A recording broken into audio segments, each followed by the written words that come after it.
Hello everyone and welcome back to Armored Warfare with me, Spitfire. Today we are looking at the M1A1 Abrams.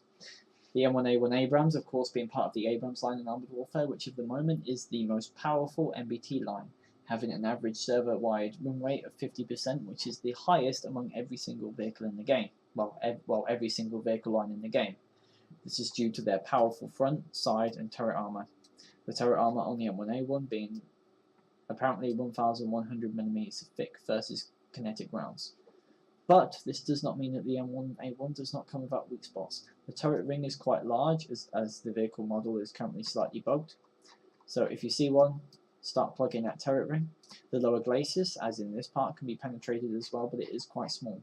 However, this does mean that due to the Abrams' fantastic gun depression of, Jesus Christ, what is it? 10 degrees, you can go happily hold down and basically cover all of your weak spots.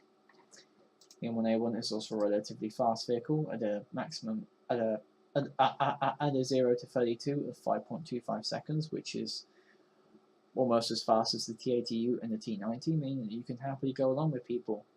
It also gets the ability to add a spall liner, which reduces incoming damage from 5%, and the heavy common with the ERA package, which provides excellent protection versus ERA, well, versus missiles and everything, and kinetic rounds will also need to.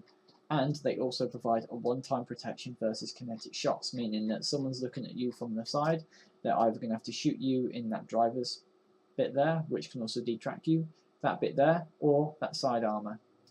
Its turret is also relatively thick as well, being a yellow to most tank rounds in the game. The turret is also impenetrable by AFE cannons all the way around.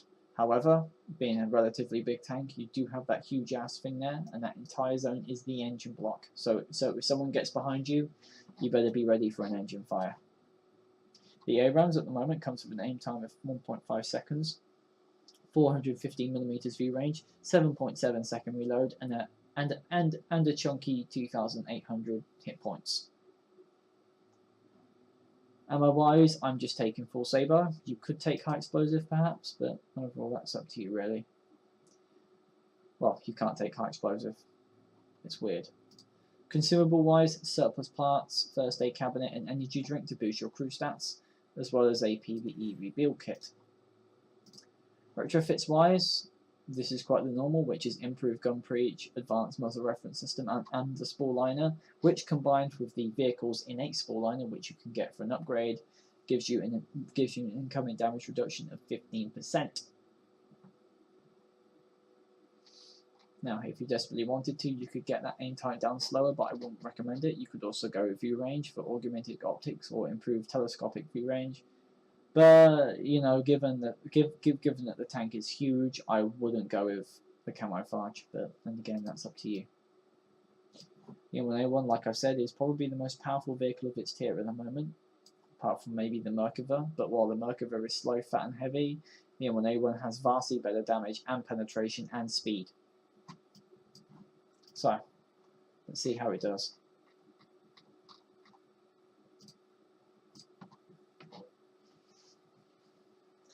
This was, like in the previous T80U game, a river point game in the same spawn. I don't know how, because this was literally the game after that. So I don't know how I got this, but hey, it was fun. This is one of the better games I've ever had, which was fun. And we're going to quickly skip ahead to this point. So as you can see, acceleration is quite good, turret traverse is quite good, hold traverse is good as well. In all honesty, this vehicle is just good in every aspect, which is probably why it has the 50% server ratio.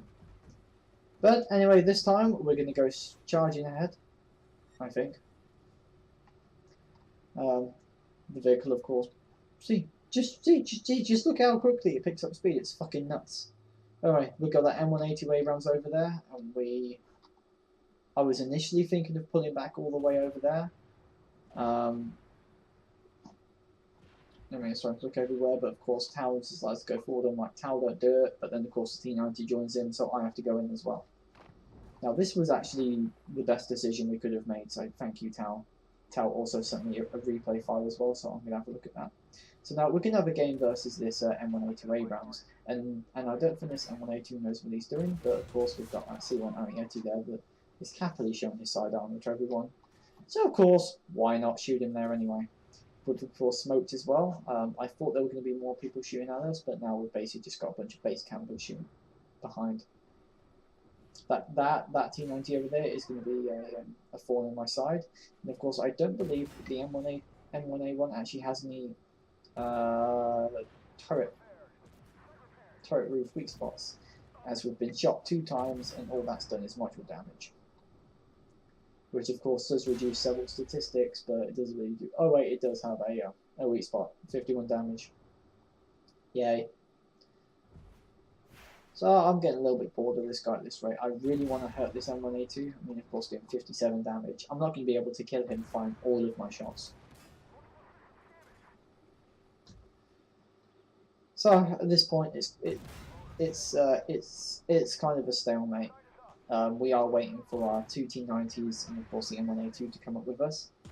The heat round doing a little bit more damage to the whole weak spots, but I guess it does. Now Tao just wants to go over.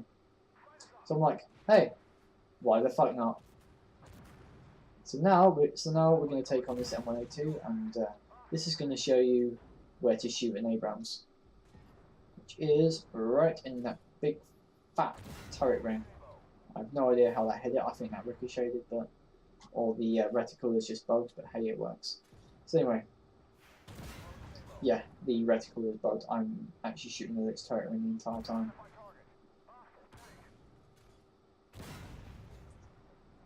So basically, with the accuracy retrofit and the aim time and everything, I am blocking this guy's turret ring. Well, I am destroying his turret ring in every shot, and of course there's that turret sidearm I was talking to you about. There's Tao going over the hill. Up and Adam Tao. I'm just wondering where to shoot everyone else now. So we've done 2,400 damage. We've basically done our damage in hit points. Versus a high tier opponent, that's even better. And we're going to, and at the moment we've got an M1A2, a Challenger 2, a T90, and the C1 Ariete facing us. They could still win this, but at the moment 2 of them have just cowered out, and the other 2 are just sitting there sniping. Which in all honesty, is not helping them one bit. Now, the Challenger and the M1A2 have actually abandoned their teammates now and have gone past the bridge. This gives me a clear avenue of opportunity to go after the T90 and the C1 Ariete. Now, up against that T90, I, of course, have the hold down advantage over him. Of course, I'm wondering where to shoot this Challenger right now. Where can I shoot it? I can't shoot it. Okay. But those guys are going to have to come all the way over here into the line of fire of my teammates when they get some balls to start shooting at them. Now, the aim reticle is bugged. I was actually aiming at his sidearm or his lower glacis there. Good night, sweet prince. I have no idea why he decided to do that, but oh well, it happens. Trying to see if I can aim that dragon there. I do. We're up to 4,000 damage now. This is a very good game for me, because you know I'm not exactly the world's greatest MBT driver. And now, of course, that Ariete is being a complete dipshit. I feel like this guy, like Jingle said, got an emergency thing of shit to the brains, because right now he should be angling his tank at me and getting away, but he isn't. And of course, we've still got this stupid ass Challenger to deal with. Now, Challengers. Their lower hull is protected by heavy ERA panels. This means they will take a full shot to get rid of. However, this means that when said ERA is destroyed, the tank's lower hull is now vulnerable. However, that only takes off a single panel of ERA, meaning you're either going to have to shoot that panel of ERA every time, which has been blown off, or you're going to have to shoot all of the ERA off. A quick burst of acceleration there, proving how kind of fast this tank is with that 1,200 gas turbine engine. And of course the Merkava, and now we can happily detrack him. You see? That is why, and to be honest, I like to think that my shot there won the game. Now we're going to have a little bit of a dirt moment versus the Challenger. I have no idea what that shot did. But alas, we can keep moving now. I'm trying to figure out where the hell I shoot this guy. Should have shot towards the side armor, but you know what? It doesn't matter. We've basically won at this point. There's nothing that team can do. TADU over there, and we're going to go over the top at him. We're going to go, and then shoot rise, and boop. And of course he penned me, but I don't really care.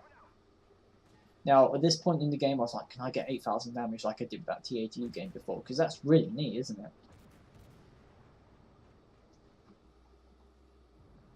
So the challenger over there being quite annoying. The belly armor of MBTs at the moment is annoyingly powerful. I say annoyingly powerful is just frankly ridiculous. I don't think the armor's been fully fixed yet. And you can see from all the hits I've received, all of the ERA panels on one side has been blown off. There's a couple of hits in the other, which basically protected me from incoming Sabo shells. We shot him, we did 8,000 damage, so I'm like, hey, I've done it. This video and this review really shows the speed of the M1A1, the ERA protecting it, the aim time, the accuracy, the reload, all of it is just good. I can't think of a single aspect in which the M1A1 fails at, apart from having a slightly bugged model in which the turret is higher up than it should be. I think the gun is higher up than it should be as well, I'm not sure. I hope you guys enjoyed the review. Like I said in my previous one, how you play the tank is up to you. I'm only here to give some tips and information. If you feel like there's something I could be doing more in my reviews, go for it. Tell me what I'm doing wrong. Tell me what I should do. Just do it. And anyway, everyone, that's review over. I know it's pretty quick, isn't it? I mean, like I could go into an in-depth discussion of the Abrams series, but I'll probably do that with either the Tier 8 or the Tier 9. So anyway, that's it for now. Take care, everyone, and stay safe out there. Bye.